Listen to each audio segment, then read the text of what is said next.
का हक के दौरान ऑपरेशन में शरीक अफसरान और जवानों से मुलाकात की। दौरे के दौरान army chief general Syed Asim Munir और air chief marshal Zaheer Ahmed Babar Sidhu भी वज़ीर आज़म के हमरा थे। S-400 सिस्टम के सामने मोदी की तस्वीर दरअसल शिकस्त का एतराफ़। भारतीय सहाफ़ी ने सच छुपाने के लिए नरेंद्र मोदी की 2019 की तस्वीर पोस्ट कर दी।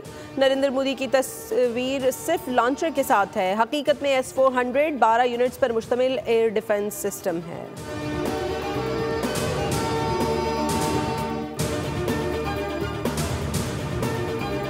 और PSL 10 के बकिया मैचेस के लिए डेविड वार्नर समेत कई गैर मुल्की प्लेयर्स की पाकिस्तान आने की तस्दीक। हामी भरने वाले क्रिकेटर्स में Ben McDermott, James Vince, Sikandar Raza, Levick Wood, Tom Kohler, Kusal Mendis और नजीबुल्लाह ज़ादरान शामिल।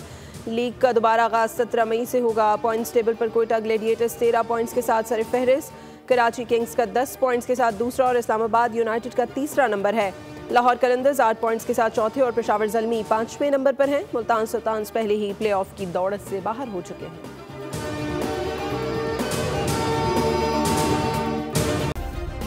सब्सक्राइब करें और बेल दबाएं ताकि कोई खबर रह न जाए।